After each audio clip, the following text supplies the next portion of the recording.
Good morning class 11 सी। Children, आज की जो फर्स्ट हेडिंग है वो है mean free path. Mean free path क्या होता है?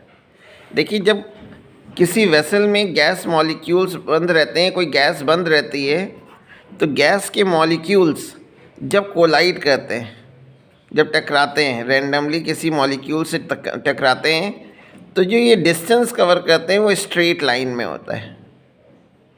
ठीक है, स्ट्रेट लाइन पाथ में वो मूव करते हैं। तो मैंने यही लिख रखा है कि we know that molecules of a gas move in a straight line with a constant speed between two successive collision. अच्छा, ये डिस्टेंस सभी मॉलिक्यूल्स के लिए अलग अलग होगी। कभी ये डिस्टेंस कम कवर कर रहा है, कभी ज़्यादा कवर कर रहा है, कभी फिर चेंज हो जा रहा है। ये सभी डिस्टेंस सेम नहीं होती। इस डिस्टेंस को तो फ्री पाथ बोलते हैं। दो मॉलिक्यूल्स के बीच में जो डिस्टेंस होती है उसको क्या बोलते हैं? फ्री पाथ, क्योंकि ये पाथ फ्री है मॉलिक्यूल्स को मूव करने के लिए। तो जो एवरेज डिस्टेंस होती है बिटवीन टू सक्सेसिव कोलिजन, उसको हम लोग बोलते हैं मीन फ्री पाथ। यानी गैस मॉलिक्यूल एक मॉलिक्यूल से टकराने के बाद जब वह दूसरे मॉलिक्यूल से टकराता है, ठीक है ना, तो उसके बीच की जो डिस्टेंस होती है उसको तो फ्री पाथ बोलते हैं। और स्ट्रेट लाइन पाथ होता है और कांस्टेंट स्पीड से मूव करता है। तो ये सारे जो कोलिजन के बीच में जो डिस्टेंस कवर कर रहे हैं, अगर मैं इसका एवरेज ले लूँ तो उस एवरेज को ही हम लोग मीन फ्री पाथ कहते हैं। मीन फ्री पाथ कहते हैं और लैम्डा सिंबल से लिखते हैं। ठीक है, और इसका हम लोग को केवल फॉर्मूला पढ़ना है, formula for mean free path. इसका डेरिवेशन नहीं है। Formula for mean free path, mean free path lambda. तो लैम्डा का जो फॉर्मूला होता है, अगर हम सपोज कर ले कि किसी वेसल में जो गैस इनक्लोज है उसमें जो नंबर n जो है वो नंबर ऑफ मॉलिक्यूल्स हैं पर unit volume. Number of molecules per unit volume. और स्मॉल d जो है दो मॉलिक्यूल्स के सेंटर्स के बीच की डिस्टेंस है। दो मॉलिक्यूल्स के सेंटर के बीच की डिस्टेंस है। स्मॉल d क्या है? Distance between the centres of two molecule. Distance between the centres of two molecule.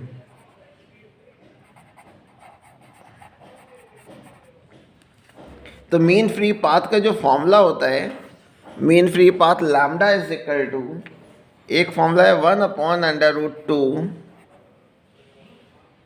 Pi N D square. ठीक है, इसको इस डी को आप हाफ ऑफ मॉलिक्यूल का डायमीटर भी कह सकते हो।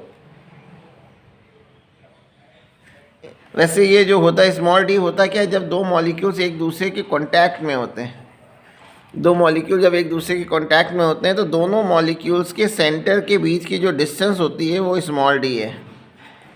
ठीक है, इसका एक और फॉर्मूला भी होता है टेम्परेचर के टर्म में। टेम्परेचर के टर्म में मीन फ्री पाथ का जो फॉर्मूला है वो है lambda is equal to KBT।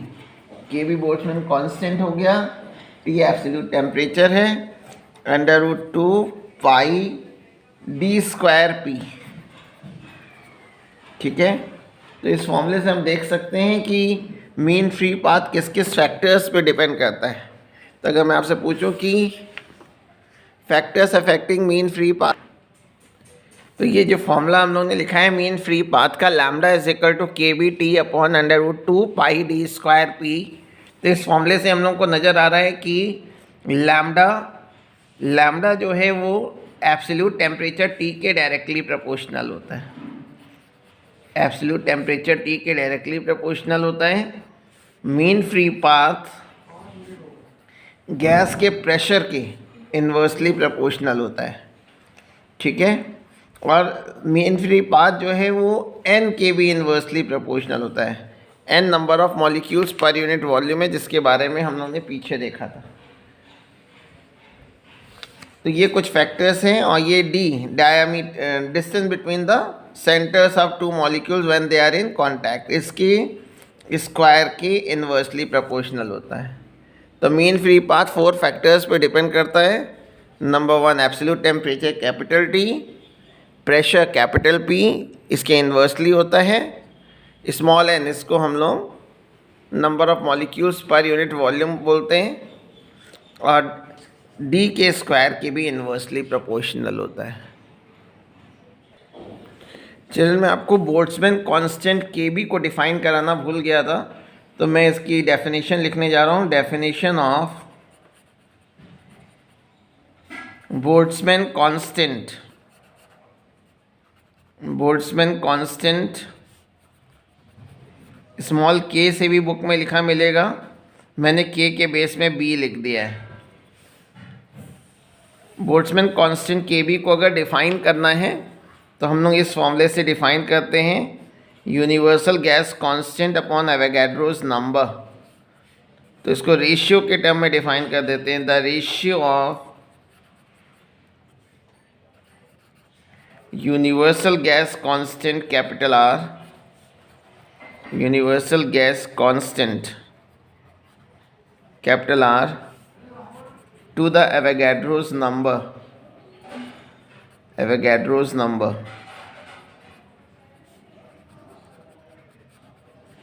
Capital N के बेस में A is called Boltzmann constant.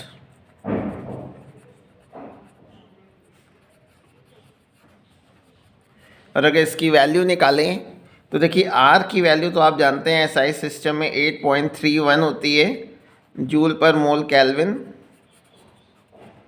और Na है एवोगाड्रोस नंबर जिसकी वैल्यू 6.022 इंटू 10⁻23 होती है। अगर इन दोनों की वैल्यू मैं सब्स्टिट्यूट कर दूं 8.31 डिवाइडेड बाय 6.022 इंटू 10⁻23, तो जब इसको सॉल्व करते हैं तो ये 1.38 इंटू 10⁻23 आ जाता है। 1.38 इंटू 10⁻23 जूल पर केल्विन, ये बोल्ट्जमैन कांस्टेंट की वैल्यू होती है।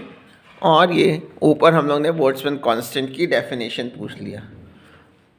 अब अगर मैं इसका डायमेंशनल फॉर्मूला आपसे पूछूं, dimension of Boltzmann constant KB, तो KB को डिफाइन करना है तो जूल का तो डायमेंशनल फॉर्मूला होता है mL2T-2, और केल्विन टेम्परेचर है, इसका थीटा होता है। तो डायमेंशनल फॉर्मूला क्या आ गया? डायमेंशनल फॉर्मूला आ गया mL2T-2 θ-1। ये बोल्ट्जमैन कांस्टेंट KB का डायमेंशनल फॉर्मूला हो गया। KB का डायमेंशनल फॉर्मूला mL2T-2 θ-1। तो आज हम लोगों ने मीन फ्री पाथ देखा था। तो मीन फ्री पाथ क्या बताया था? गैस मॉलिक्यूल 2 सक्सेसिव कोलिजन में जो डिस्टेंस कवर करता है वो हमेशा स्ट्रेट लाइन होता है, ठीक है। और जो डिस्टेंस ये कवर कर रहा होता है वो वैरी करता रहता है। तो अगर हम सारे डिस्टेंस का अगर एवरेज ले लें, 2 सक्सेसिव कोलिजन में गैस मॉलिक्यूल ने जो डिस्टेंस कवर की है, अगर मैं उसका एवरेज ले लूँ तो उस एवरेज डिस्टेंस को ही हम लोग बोलते हैं मीन फ्री पाथ। तो यही मैंने डेफिनेशन लिखी है, मेन डेफिनेशन इन्वर्टेड कॉमास में लिखी हुई है।